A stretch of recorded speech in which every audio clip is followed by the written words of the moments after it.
আমি ছিলাম তারপর নিচে অনেক ছবি টবি তুলছিলাম। তারপর ওপরে এসে দেখি বিয়ে অলরেডি শুরু হয়ে গেছে।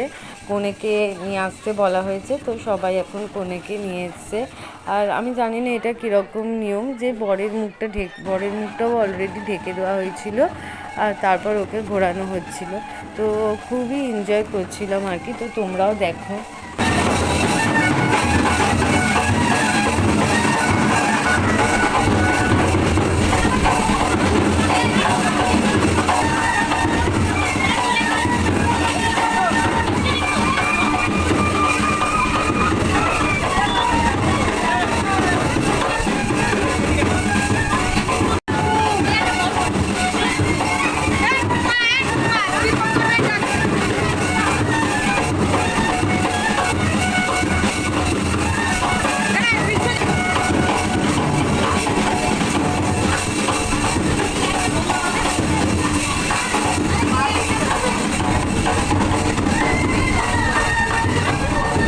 তো এবার ওদের শুভ দৃষ্টি হবে, তাই ওই ছাউনিটা আর কি বরের মুখ থেকে সরানো হয়েছিল। আর এখানে দেখো বর বড় না কনে বড় সেটা দেখাতে গিয়ে মানে ওকে এমন উঠিয়েছিল বান্টিকে, তো ও ভীষণই ভয় পেয়ে গেছিলো। তো ওরা ফার্স্টে ওঠাচ্ছিল না, আবার ওরা ট্রাই করেছিল, তো শেষমেশ আর নামিয়েই দিয়েছিল, যেহেতু অনেকটাই ভয় পাচ্ছিল। তো বেশ এনজয় করছিলাম আর কি পুরো বিষয়টাকেই আর কি।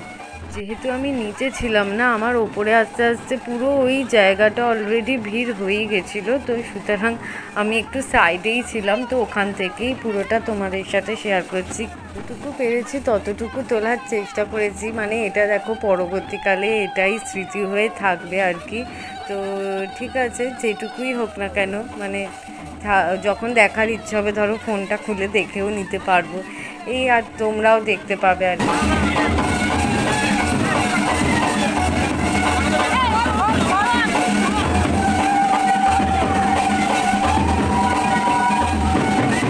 আর এত বাজনা বাজছিল না, মানে কিছু শোনাই যাচ্ছিল না চারিদিকে, মানে কোথা থেকে কে যে কী বলছে।